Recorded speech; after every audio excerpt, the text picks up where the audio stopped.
What's the secret you overheard that changed everything? I'll never forget the day I overheard my parents talking about my little sister. I was sitting in the living room pretending to watch TV when I heard their voices from the kitchen.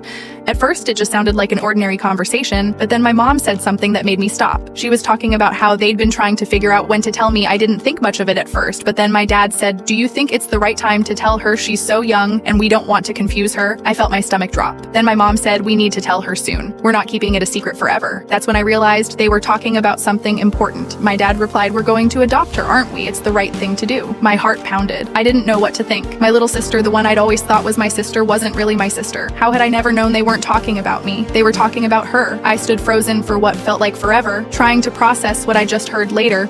That evening, my parents sat me down and explained everything. They told me how much they loved her, how they'd always planned to adopt her, but hearing it like that was a shock. It changed everything. I had no idea how long they'd been planning it or why they hadn't told me sooner.